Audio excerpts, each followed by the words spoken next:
Welcome, and thanks for joining us for the Rock Solid Apologia podcast, where we discuss Christian apologetics, worldviews, and so much more.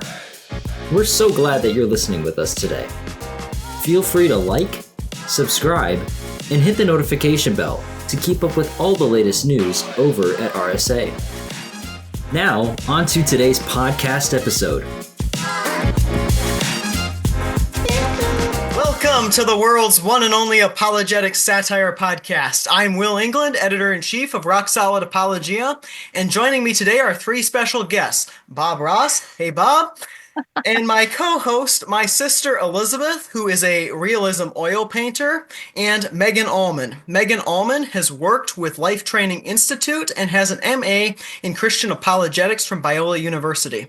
In 2023, she joined the speaking team at Apologetics Inc., formerly the C.S. Lewis Society. She has spoken to high school and college assemblies, classrooms, youth organizations, women's groups, pregnancy resource centers, congregations, and legislators from across the nation on multiple topics including pro-life apologetics, bioethics, and beauty. Megan now serves as a speaker on the Stand to Reason team. Welcome to the world's one and only apologetic satire podcast, Mrs. Almon. It's fantastic to have you. It's so good to be with you both. And Bob, let's not leave him out. But it's fun since I kind of know the two of you. We have a connection that runs through Summit Ministries, so that's super fun. And I teased Tripp when he came on that he was the first inerrant speaker I've ever had on my podcast. Oh. So then you could be the second inerrant speaker I've ever had. I wanted to tease Tim Barnett. He said, well, Will, I don't have inerrant theology. And I wanted to say, well, all my other speakers have had inerrant theology. So yeah, Tim, our Canadian friend. So we'll begin with a little bit of church history. In the year 726 AD, and the Emperor Leo has issued a ban on religious icons and paintings, believing them to be idolatrous. You could add to the emperor's reasoning by citing Exodus 24, "You shall not make for yourself an image in the form of anything in heaven above, or on earth beneath, or in the waters below." And then, in 786 AD, the Second Council of Nicaea is convened and the emperor's decision was reversed. Why? Why is the incarnation particularly so essential to understanding why Christians can create art? Ooh, that's a lot to think about. Well, we know that time period dealt with, that was the iconoclasts, right? The ones who said, no, nothing, no idols, no images in churches. We're just going to strip them bare. And I think that had a lot to do with, of course, that verse in the law that talked about we shall not worship a graven image. But the emphasis there, and I think Francis Schaeffer did a wonderful job of pointing this out in that little treasure of a book, Art in the Bible. As he pointed out elsewhere, I think it was in Leviticus, when it also talked about the making of graven images and of idols and of things like that. The emphasis there is on the worship, not on the making of those things. And in fact, Schaeffer would even tell you the making of those things was a means of worshiping the creator of all good things. Now, when it comes to the incarnation, oh my goodness, like how much time do we have, right?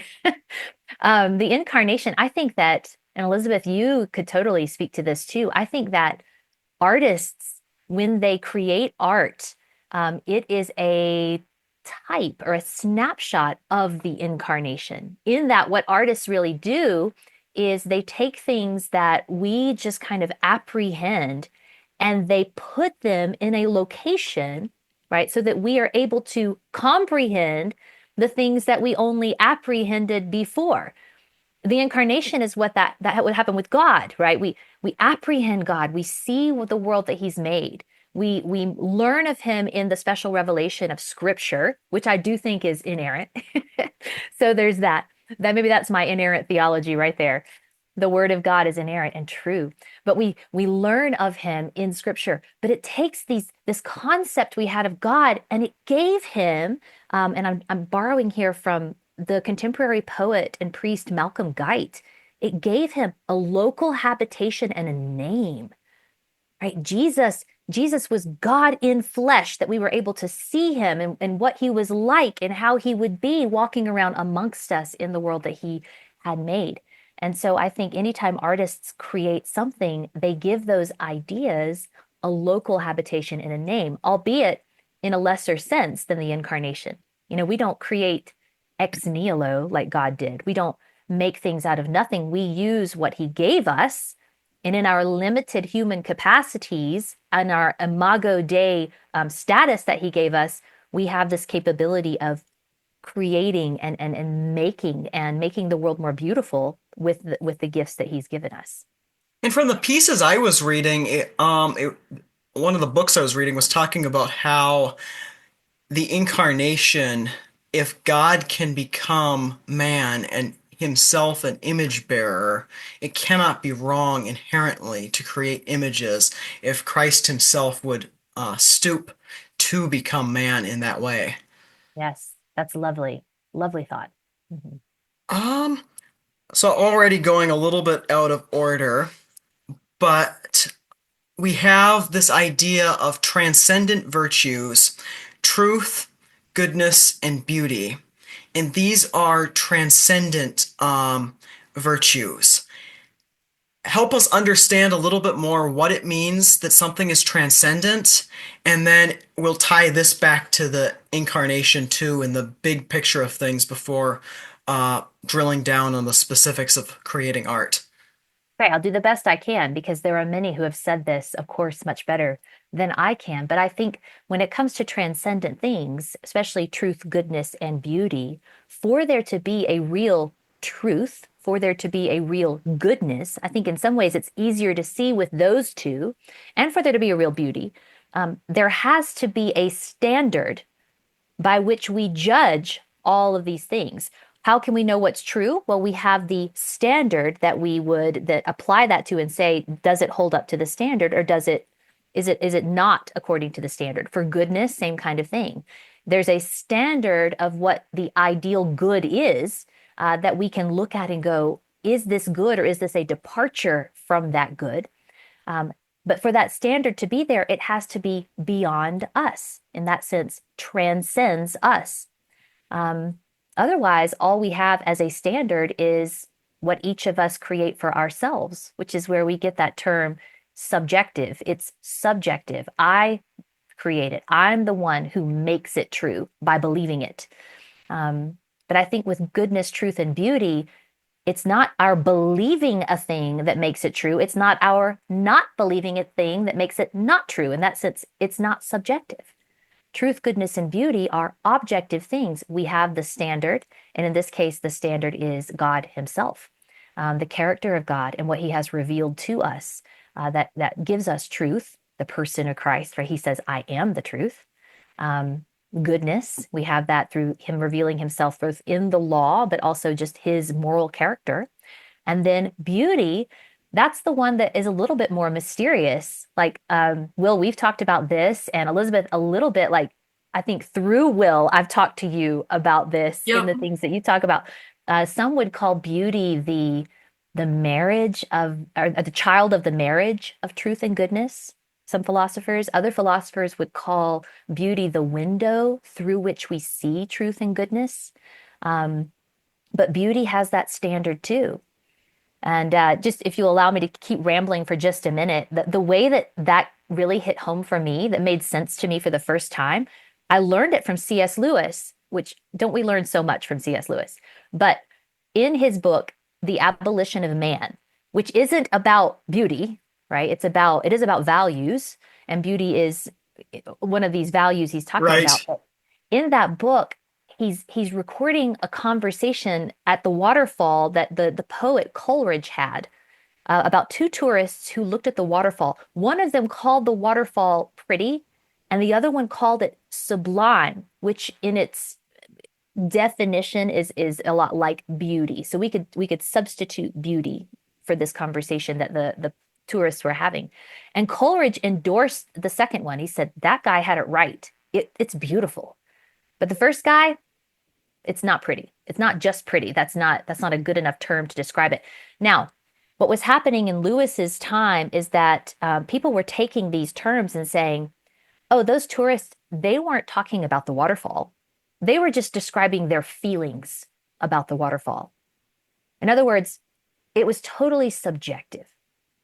And Lewis pushes back and he says that can't be the case. They weren't describing their feelings about the waterfall. If they were just describing their feelings, the only way they could talk about it is to say, I have humble feelings. Because the tourist who looked at the waterfall and called it beautiful, when he looked at it, it made him feel tiny, small in comparison, which means that the beauty was a real attribute of the waterfall. It was something that was objective, not just something he mustered in his feelings. And when I read that in Lewis's book, The Abolition of Man, it clicked for me. I said, that makes total sense. And it makes sense of the effects that beauty has on us. And so in that sense, beauty is that transcendent kind of thing too. There's plenty of room to talk about taste and our subjective preferences in the conversation, but there is a standard for what is truly beautiful that we can look at and go by, even if we don't fully understand what beauty is. How would you define beauty? Oh, my friend, how would I define it? That's like the $1 million question for this podcast. I don't know that I can define it particularly. Gosh, I think that truth is a little easier to define, right? In terms of the correspondence theory of truth. Gosh, who was it that defined it that? I can't remember. Maybe it was Augustine or someone, but it was, if a man says of what it is that it is, then that's true. If he says of what it is that it is not, then that's not true. So, truth is a little bit easier to define that way. Beauty is going to be more mysterious, and I'm okay with that. Mystery is not the same thing as contradiction. A mystery just means we don't have all of that information yet. In fact, I've come to expect some mystery when it comes to talking about beauty, because I think our transcendent standard is God, who is by nature infinite. I'm finite. So there's bound to be some mystery wrapped up in it. And I think that the question of what is beauty and how do we define it is one of those things that people can dedicate their whole lives to studying and never reach the end of. Part of because that mystery and goodness, who is the French philosopher? Gabriel Marcel, I think his name is. He said that the mystery is wrapped up in us. As image bearers, we kind of have that mystery of beauty wrapped up in us as well. And we are not able to fully objectify ourselves. Like you can't put yourself under a microscope to figure out like you would in the bounds of science, right? And say, oh, this about me. Beauty is a little bit different than that. However, Elizabeth, to your question, I do think that there are philosophers who've done a good job of giving us some common attributes that beautiful things do share. Thomas Aquinas is one of those, and he would talk about beauty in terms of a beautiful thing has a particular balance in form and content such that it's unified. There's nothing extra about it. It's not missing anything. It has this completeness or this wholeness, this unity about it. He would say that beautiful things have a proper sense of proportion. There's nothing that overshadows anything else. Everything goes together in the same way. Harmony, where each part of the beautiful thing would bring out the best in all the other parts. And he would also say, and this leans into the mystery a little bit, but he would say that beautiful things, you know them when you see them. Or you could just say you know them when you encounter them, because we could be talking about music or taste, such as with a combination of flavors in a dish or something like that. And he would say, you just know it, you recognize it. So beautiful things have what he would call something like a divine spark about them, where they just stand out. So Elizabeth and I have talked about this a bit before, but you're in an art class and specifically Elizabeth is in an art history class, and you have an assignment, analyze this piece of art on a discussion board, and is it beautiful? And there's always this struggle of like, or is it even art? Or is it even art? If it's bad art, is it still art? If it's ugly as opposed to beautiful, does that still make it art? Is there a standard by which Christians can, in their classes, look and say, okay, this doesn't seem to reflect the true, the good, and the beautiful? Mhm. I think that there's probably a way to discuss it in that way. So here's something. When we talk about beauty, God made all things, right? Everything that is because of him. So in that sense, everything, everything has something beautiful about it. It might not fully fit the definition or all of the attributes of beauty, but there's beauty to be found. So there is that. However, back to those transcendentals, truth, goodness, beauty. I think the reason we often talk about them all together, not only because they come from the same source, but because it's almost like you can't reach the end of one without dipping your toe in the other, right? So there's a sense in which beauty is tied to truth and goodness. I don't know how you can have something that is truly all the way beautiful when it doesn't tell the truth or it isn't good. But there's certainly a sense of beauty in truth telling.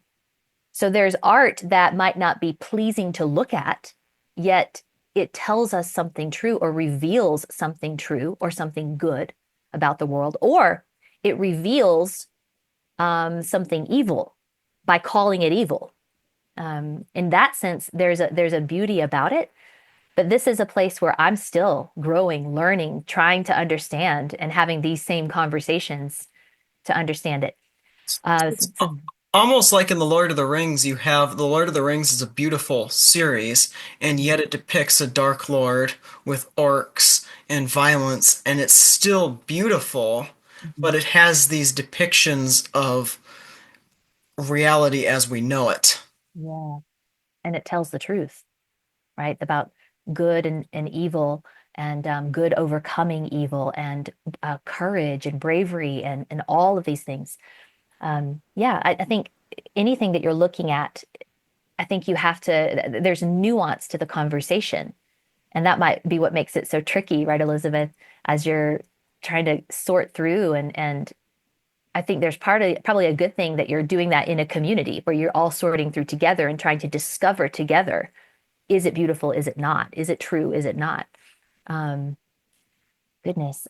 I think about films in particular. A lot of the films that we watch, Hollywood has visually the market on beauty, as it were, when it comes to filmmaking, but at the expense of truth or goodness very often. And in that sense, there's always this lingering dissatisfaction, I think, with films for the Christians who watch them.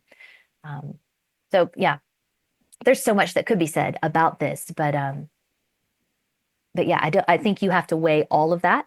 And I think that we have to bring biblical wisdom and come together to it. And in coming together, it probably does more for us than it does about, you know, figuring it out with definitive answers at the end of the day.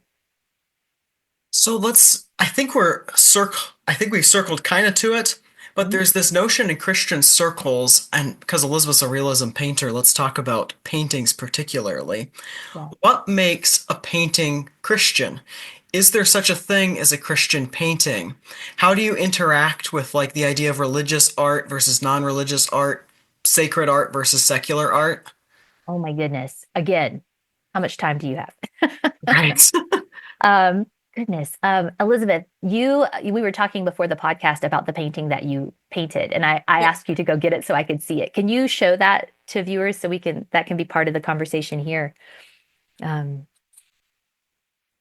so tell me again, this is the John Singer Sargent. Yes, this is John Singer Sargent, a master copy of John Singer Sargent, painted by the master painter herself.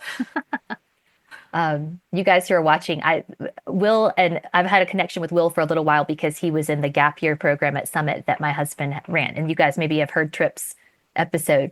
Um, but we've talked about this, and I've seen so much of Elizabeth's artwork. I am a fan. She's amazing and very talented. So thank you for holding that. And I just could stare at it, right? There's a reason that painting has stood the test of time, and that others are making master copies, as it were, or trying to mimic so that they learn to develop their own skill and talent. Um, I think that what makes a piece of art Christian is an interesting question. I think we have to go back, and Francis Schaeffer really did a wonderful job of this at a time when it was very needed by opening the door to conversations about art that were badly needed in the church. We as a society have narrowed what counts as beautiful and what counts as what's allowed in Christian art. So I think that depends on how we understand God and his sovereignty over all that he has made. God is sovereign over the realm of science, the realm of art, the realm of whatever area of study you want to pursue. He is the God of all that is true in all of those areas. So when it comes to thinking about art, if the art is truly good and beautiful, then I think it's Christian art inherently, right? So we could almost in some ways drop the title Christian art and just call art good or true or beautiful. And with the understanding that if it is those things, then it is inherently Christian, because Christianity is the true story of reality. So for Elizabeth to paint that piece and to do so as an act not of worship of the art, but as an act of remembrance, right? As she's studying to grow as an artist, to grow in her skill, to make beautiful things that come from her imagination, which teaches the truth to the rest of us in wonderful ways. She's doing it as an act of worship to her king. And in doing so, how much more Christian can you get? Now, I do think that there are pieces of art that are dedicated to more secular use and more Christian or more sacred use, maybe a better word. I think the best place to go in my mind for this would be during the Renaissance, right? The Italian Renaissance, the de' Medici family and others like it. They would build these chapels they were the patrons of the chapel, so they would pay for it, and they would have certain requests of the artists. But in a lot of the artwork in those places that were set aside for sacred use, something about the art spoke directly to what was happening in that space.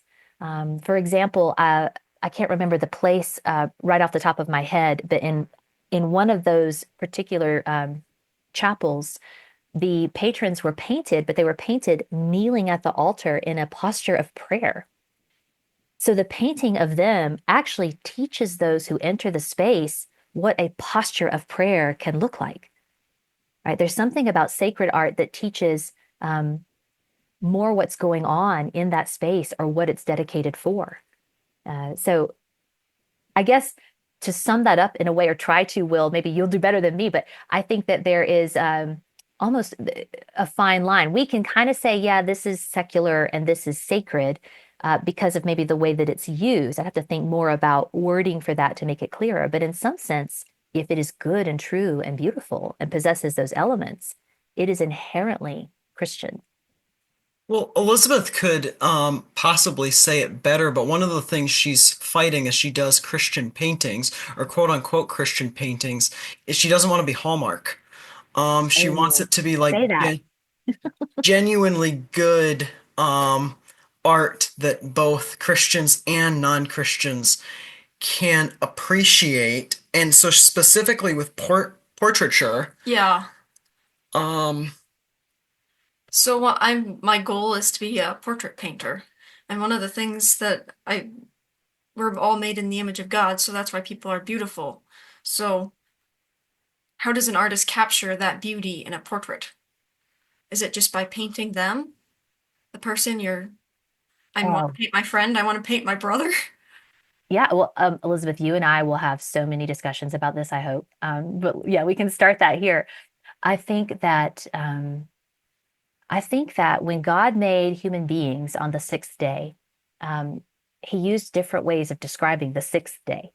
He sat back on the sixth day, he looked at it all, and I think human beings being the pinnacle, the image bearers, he called everything that day tov meod. So he added that adverb to tov, that word good that he had said every other day, or almost every other day.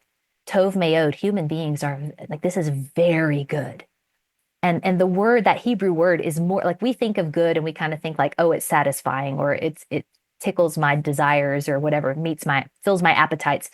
It had to do with like a wholeness, a completion, a perfection, right? So very good. So I think that in that sense, human beings, the faces of human beings are the most beautiful things there are. And it doesn't much matter who you're looking at. Maybe that's why Lewis said that each of us, if we had the scales of sin fall from our eyes, we would be tempted to worship one another. There's an incredible beauty about that. So for a portrait painter, which is what I maybe tried to do when I was younger, I liked drawing people more than anything else. And there was just something fascinating about them. Um, I think, Elizabeth, how do you capture that? How do you capture the image bearing? You're telling the truth with it. You're using your skill. You're bringing everything to that painting. And I think what the great artists do, like Sargent, right? He didn't just paint the scene of little girls lighting the help me lanterns, right? When you look at that, you long to look at it for longer because you know there's more to it than just what meets the eye. He didn't just paint it; he painted what it meant, right? He's painted. There's something more there than just the image. So I think as a portrait painter, and because I know you a little bit, and I know your skill, and you have honed this skill, and you'll continue doing that. You will be a student of your craft your whole life, which is very Christian of you. Um, I think that when you sit down to paint a portrait, no matter who you choose to paint, doing so, I know it brings you joy. So doing so is an act of worship. That's one thing that makes it Christian and good. Um, Painting the portrait, even as if I could step back from like what we're talking about with you doing more fine art and this, I remember when my daughter would draw pictures of me, she'd say, Mommy, I drew you. And I would receive that. And in her like rudimentary skill, which wasn't much, it was a circle with eyes. And sometimes she'd have the lashes. And I was always kind of surprised by the amount of detail that she paid attention to in those children's drawings. But there was something so incredibly special about it because she saw me. She saw me and represented that. It That's is why I the think idea. find it beautiful when they see a painting of themselves. Like my Mhm. friend just couldn't believe that I would want to capture her, and this is what it came out looking like. And She to was me, that's like, seeing. this is what you look like. Yeah. And it's not just what she looks like, it's how you, the painter, see her. Yeah. So it's not just the image, but it's what it means. It's not just what she looks like, but who she is to you. And so that gift is we as those who look at the painting, um, we get to see your friend in a different light. We get to see not just what she looks like, but what she means to you. And knowing that for those who hold to the worldview, it doesn't stop at the painting where we go, oh, this is incredible. That's how the iconoclasts kind of went crazy like they did. Because when it stops at the image or at the art and we worship that, that is idolatry. But what great art is meant to do is help us to see beyond it. What does it mean? What does it teach us about reality? And so I think it's meant to point to the creator of all that is good and true and beautiful. It's the window. It's the somebody could look at your portrait painting, Elizabeth, and then see that maybe the curtain to eternity just flaps for a second. That's what my friend Sarah would say. She would say, it's like the curtain flapped for just a second, and I saw that the world was so much bigger than I thought it was. Elizabeth and I have been talking a bit of late about little skeptical of the use of the word culture war, but for simplicity's sake, the way for Christians to influence culture, I feel like we've done a magnificent job with the apologetics side, but we've lost the arts in many ways, fiction, painting, and if we could recapture, um, say, like most of the Renaissance painters, I believe were Christian, although I could be wrong on that. If we could recapture truly beautiful Christian art that was not just Hallmark style cards or style paintings, we do a long way towards making a difference in culture. Well, I agree. Elizabeth, you could probably say some to that, Yeah. just given your mission. We'll speak to it and I'll gather my thoughts because I want to hear how do you, when you sit down to do a painting, that's part of it for you. Like you're painting, and it's not just a painting, it is a statement. It is a way to show the world something. So speak about that, and I'm going to think about it too for a minute. So I had a recent commission. This one was definitely a biblical painting. It was a little girl sitting in Jesus's hands with the torn curtain in the background. Ooh. And Mhm. when she originally wanted this, she didn't know what she wanted in the background. So I decided I would add the torn curtain. And my art instructor, who is not a Christian, loved this idea. And Mhm. he ended up actually really loving the painting. So I thought it was rather cool that a non-Christian was still loving a painting that was very much Christian. Mm. And Yeah. then with some of my other paintings, I did the one I did of my friend, some of the titles, I guess will direct it. I Mhm. titled that one Fearfully and Wonderfully Made. And then I did another one of my grandparents' hands right before my grandpa passed away, and that one is titled Well Done. Oh, oh, I'm in a season of life right now where I could just cry about that, but that's beautiful. Um, yeah, I think you're right. We talked about this when we Hmm. were together at the gap year. Um, I think that there's ways to explain how we got here. If, for those who've studied maybe Francis Schaeffer at any length, or his student or protege Nancy Piercy, or others, Os Guinness, others who have learned from him. When we look at the Enlightenment period and the separation between the strict sciences and the values, right? The morality and beauty and all of those things, when the decision was made at that time to ground all that is real and knowable in the sciences, what it did was it took the way we view the world and stripped us of Malcolm Guite might say from one whole lens. So we only see the world through the physical, what we can know in terms of our senses, what we can conquer and master. That was the whole modernity project.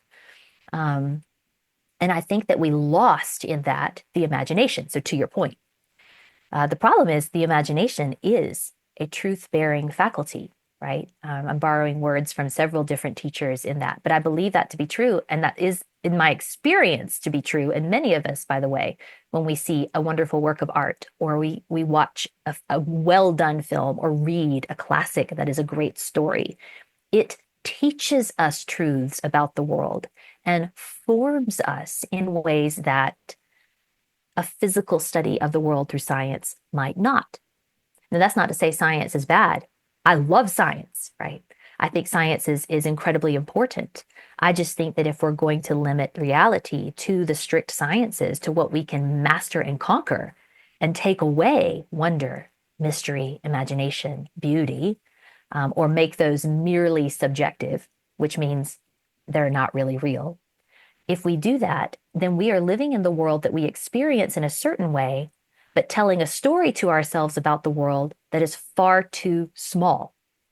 It does not account for longings, our desires, many of our felt needs, things that we know to be real and experience, but can't explain fully through the sciences. So, in that sense, we've stripped ourselves of our important storytelling mechanisms. Um, and so I think that art, well done art, like Elizabeth's quest to become an artist in the way that she's doing, as a Christian, someone who has been formed by the teachings of Scripture, the way of looking at the world and seeing it in its wholeness, someone who revels in the mystery and wonders at an infinite, greater goodness and a God that is so far beyond us. Um, and seeks to, in ways that she's able within her limitations, make those into art that tell us the story, whether it's through the painting of her friend or whatever else, right? Artists like you, Elizabeth, are doing the world a great service in reawakening that imaginative capacity. And I think the world kind of bucks at it because oftentimes people don't know what to do with it. I don't know if you've experienced that. Like they encounter something so beautiful and wonderful, but they don't have a category for that. And so sometimes that can be quite terrifying or even painful, because beauty isn't always just pleasing. Beauty awakens longings in us for things that are beyond us. That's that transcendent thing. Um, so I rambled for a bit there, Will, but yes, I do think that there is a separation or something lacking in the culture. I don't know that we've lost the arts. I mean, that's true in a sense. I think Right. that But it's mhm. not necessarily like there are good pieces of art being made by Christian. Like, it's not a painting, but Robert Jordan wrote the Wheel of Time series, and he said the most transformative book in his life was the King James Bible. Um, and I Ooh, think like Wheel of Time is an influential piece of culture, but I mean, he was doing art as a Christian rather than doing quote unquote Christian art, which isn't always the same thing. yes. Ah, yeah. Dorothy Sayers wrote about that in an essay of hers. I think it's On a Christian Aesthetic is the name of the essay. Aesthetic spelled just with an E. But she talked about the fact that when artists create, and maybe it's on her essay on work. Forgive me, one of those. And she talks about the importance of serving the work, right? To doing the work with excellence. And there's something about, again, mysterious.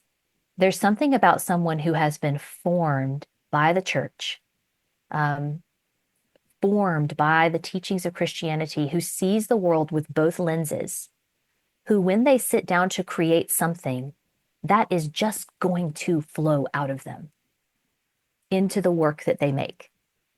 So without overthinking it, she would say, just write the story, write the good story. Flannery O'Connor would say that. People would say, well, explain the story to me. What does the story mean? And she would just say, read the story. We had a lecture on The her story at that Gap it's the Year, story. talking about Flannery O'Connor, and she was so interesting because she wrote grotesque crime stories a lot of the time. It's Yeah. perhaps the wrong way to Mhm. categorize it. Tolkien had this idea in his On Fairy stories of the proto-evangelion, the glimmer of Mhm. hope shining through. And he was talking specifically in novels because he disliked allegory. But I feel like you can even apply that to painting, that a well done painting shows an aspect of hope, that there's hope. You can see it on the borders of the painting, that there's hope shining through, that in a sense reflects the world as it is, but in another way, reflects what the world might be. Exactly. So looking beyond it, there's something more. Yes, Will. Beautifully said. Yeah, I appreciate the way you said that. I think, yeah, I had a thought, but I was so wrapped up in what you were saying, I lost it. I don't know how much we want to go into like because you did a bit of this at Gap Year, how much we Mm. want to go into like the influence that postmodernism has had. So this question kind of has that background in mind. Um, But can abstract or non-realism forms of art reflect the beauty of creation? Like, does art have to be realism to be beautiful? I'm throwing a bunch of questions. Feel free to take the one you like the best. Is abstract art more postmodernist in its orientation? Is there good examples of Christian postmodernist art? It's again something Elizabeth and I have been wrestling through just as like she enters competitions and looks at the different styles of art. Mhm. I don't know if you have an opinion on that. And again, part of that just has the postmodernism background in mind. Yeah, well, Elizabeth, I'd love to hear some of your thoughts on this because I did not go as far in art school as I wanted. So some of these periods I'm catching up on, but I do have thoughts. I think that God has a place for abstract art. And again, you could go back to that little book that I mentioned earlier, Art in the Bible. And Schaeffer walks through examples of uh, abstract art of a kind that is laid out in the building of the tabernacle the way that God instructed it should be built. One of the things I remember specifically that's mentioned is that the priests were to have particular things on their robes. God even dictated those details. He said, this is how the robes will look. And he wanted pomegranates, and he named different colors for the pomegranates. One of them was blue. And I've never seen a blue pomegranate, right? Pomegranates are red typically. And so even in that, we see God's use of art that doesn't depict reality exactly in a realist sense, but in this more abstract sense. And in doing so, he seemed to think that was a very good idea. He had a reason for it and a meaning behind it. I do think that there are abstract painters who are doing good work. Fujimura might be one that many people have heard of, and he paints more abstractly and is very much a believer, and one who I have a couple of his books to read as I'm delving into some of this myself, to learn a little bit more about his process and how he thinks about it. But to your question, yes, I think there's a place for abstract art in Christianity, in the world, in the way that we tell the truth. And I don't know that all of it is. I don't know how to qualify that with the attributes of beauty that we listed earlier. So that goes back to that nuanced conversation that I'm still trying to wrestle with. It also seems sometimes, because there is good examples of abstract art that can be beautiful. And then there are others. Elizabeth, you might actually be able to explain this better because I got this from her. But you have some paintings that can be done by non-Christians, and there are these beautiful landscapes, or there are these beautiful portraits, and they reflect the beauty of God's creation, as opposed to there can be other, whether done by Christian or non-Christian, that you look at the artwork and it's almost like it reflects the inner confusion of the person creating it, more so than it does. You have some pieces that reflect beauty of the world, of God's creation, and some pieces seem to be out of a sense of confusion. The artist doesn't know who they are. Yeah, or even celebrates the chaotic or In the realism disordered. paintings, you see that confusion. Mm. Especially if you look like colleges and student artwork a lot, you can see it in what they're creating, even if it is realistic. Yeah, as someone who traffics a little bit in these circles and is trying to learn. I'm a student of this, just like you guys are. I find it interesting when I study art that, like you're talking about, just art that at the local galleries or things like that. I find it interesting in paying attention to what the artist is saying or even what they're not saying. Because even in their wrestling, there's a truth there. Will, you stated it. The artist painted confusion because the artist doesn't know who he or she is. So there's something there. The question is truthful, but the art might not be beautiful all the time. So again, an interesting thought for the conversation, but maybe not helpful, but it's interesting. Right. Well, I'm looking at our time. This will be the first time I've ever done this with two, a co-host and then a guest. Elizabeth, where can people find more of your artwork? We'll put links in the description, but where can people find more? Elizabeth England Fine Art on both Facebook and Instagram, and then on Fine Art America too, just Elizabeth England. And we'll have links to that in the description, and hopefully a few pictures of your art in the description too. And then Mrs. Almon, if people want to hear more of Megan Almon, where can they go to find that? Well, my transition to Stand to Reason is brand new, but the website for Stand to Reason is str.org. So you can go there to see what Stand to Reason has been about for the last, 32 years almost. It's been around for a long time. And prior to that, you could find things I've done at both Apologetics Inc., and which is apologetics.org, and then Life Training Institute before that, prolifetraining.com. So I'm also on social media. So there you go. We will have links to those in the description. Thank you so much to Elizabeth for joining me on the podcast, and then thank you so much to Megan Almon for joining us on the podcast as well. That wraps up the latest edition of the world's one and only apologetic satire podcast. Thanks for tuning in. Thanks for joining us on today's episode of the Rock Solid Apologia podcast. If you enjoyed today's episode, go ahead and like, subscribe, and hit the notification bell. Also, Go ahead and share with us in the comments how you found out about us. We'll see you next time on the next episode of the Rock Solid Apologia podcast.